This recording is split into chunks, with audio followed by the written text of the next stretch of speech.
سلطان صلاح الدین ایوبی کے زمانے میں ایک یہودی عورت تھی جو اسلام پر ریسرچ کر رہی تھی۔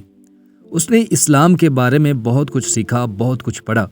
ایک سوال جس کا جواب اسے کسی سے نہ ملا وہ یہ تھا کہ آخر خنزیر کے گوشت میں ایسی کیا برائی ہے جس کی وجہ سے خنزیر کا گوشت کھانا اسلام میں حرام قرار دیا گیا ہے۔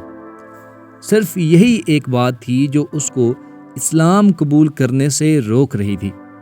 اپنے اس سوال کا جواب حاصل کرنے کے لیے وہ سلطان صلاح الدین ایوبی رحمۃ اللہ علیہ کے دربار میں پہنچ گئی اور عرض کیا، سلطان معظم، میں نے اسلام کے بارے میں بہت کچھ پڑھا ہے اور بہت کچھ سیکھا ہے، حتیٰ کہ میں اس جگہ پر آ کر کھڑی ہوئی ہوں کہ اسلام قبول کر لوں، لیکن ایک بات ہے جو مجھے اسلام قبول کرنے سے روک رہی ہے، اور وہ یہ بات ہے کہ اسلام خنزیر کا گوشت کھانے سے کیوں منع کرتا ہے۔ اسلام نے جس چیز کے بارے میں منع کیا ہے وہاں اس کی دلیل بھی ملی ہے، لیکن خنزیر کا گوشت حرام ہونے کی کیا وجہ ہے، اس بارے میں مجھے ابھی تک کوئی مضبوط دلیل نہیں ملی۔ میں نے بائبل کو پڑھا تو بائبل میں خنزیر کا گوشت کھانے سے منع نہیں کیا گیا، لیکن اسلام کیوں منع کرتا ہے؟ آخر اس گوشت میں ایسی کیا خرابی ہے کہ اسلام اس کو کھانے سے منع کرتا ہے؟ سلطان صلاح الدین ایوبی رحمۃ اللہ علیہ نے اپنے ایک مشیر کو حکم دیا کہ بائبل کی وہ کتاب میرے پاس لے آؤ جو اپنی اصلی حالت میں موجود ہے۔ جب بائبل کی کتاب پیش کی گئی تو سلطان نے وہ حوالہ تلاش کر کے اس یہودی عورت کو دکھایا جہاں لکھا ہوا تھا کہ خنزیر کا گوشت کھانا منع ہے۔ خاتون نے حیران ہو کر کہا کہ یہ کیا بات ہوئی، میرے پاس جو کتاب ہے اس میں تو لکھا ہوا ہے کہ خنزیر کا گوشت کھانا منع نہیں ہے۔ یہ سن کر سلطان نے جواب دیا، مجھے ترس آتا ہے تمہارے ان لکھاریوں پر جنہوں نے اپنی عیاشیوں کے لیے اس پاک کتاب کو اپنے لفظوں سے تبدیل کر دیا ہے۔ یہ اپنی اصلی حالت میں موجود نہیں۔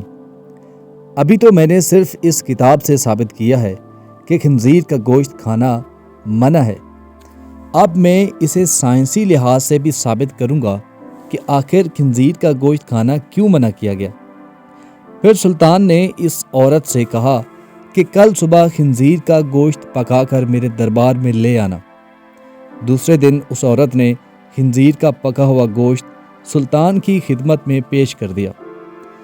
سلطان نے اس کو کراہت سے دیکھتے ہوئے کہا کہ اب اس کی بوٹی کو 2 حصے کرو۔ خاتون نے جب چھری سے بوٹی کے 2 حصے کیے تو درمیان سے گوشت کچا تھا۔ سلطان نے اس خاتون سے کہا کہ کیا تم نے اس گوشت کو اچھی طرح پکایا نہیں؟ تو وہ کہنے لگی، نہیں سلطان معظم، میں نے تو اس کو بہت اچھی طرح سے پکایا ہے۔ تو سلطان نے کہا کہ اب تمہاری سمجھ میں یہ بات آ گئی ہوگی کہ یہ حرام گوشت ہے، اسے جتنی بھی اچھی طرح پکایا جائے یہ درمیان میں کچا رہ جاتا ہے، اور جب یہ تمہارے پیٹ کے اندر جاتا ہے تو بہت سی بیماریوں کا سبب بنتا ہے۔ دوسری بات یہ کہ سور جس جگہ رہتا ہے یہ اپنے ارد گرد کی تمام گندگی حتیٰ کہ انسانوں کی گندگی کو بھی کھا جاتا ہے۔ اس کی خوراک بہت ہی غلیظ ہوتی ہے، اس حوالے سے وہ غلاظت اس کے گوشت میں بھی شامل ہوتی ہے جو بذات خود بیماریوں کا منبع ہے۔ تیسری بات کہ جب سور کی مادہ کسی دوسرے سور کے ساتھ جنسی تعلق قائم کرتی ہے تو یہ اسے دیکھ کر خوش ہوتا ہے اور فخر محسوس کرتا ہے، اور یہ بے غیرتی کی خصلت اس کے گوشت میں بھی پائی جاتی ہے، اور اس کا گوشت کھانے والا بھی انہی صفات کا حامل ہوتا ہے کہ اپنی عورتوں کو دوسروں کے حوالے کر کے خوش ہوتا ہے اور فخر محسوس کرتا ہے۔ یہ واحد جانور ہے جس میں اتنی غلاظت اور بے شرمی بھری ہوئی ہے۔ جب آپ ایسے جانور کا گوشت کھائیں گی جس کی بنیاد غلاظت سے بھری ہوئی ہے تو وہ آپ کو کیوں کر فائدہ دے گا؟ یہ بات سن کر وہ یہودی عورت سلطان صلاح الدین ایوبی کے سامنے جھک گئی اور کہا کہ سلطان معظم، اب آپ ہی مجھے کلمہ پڑھائیں۔ سلطان صلاح الدین ایوبی رحمۃ اللہ علیہ نے اس عورت کو کلمہ پڑھایا اور تمام دربار اللہ اکبر کے نعروں سے گونج اٹھا۔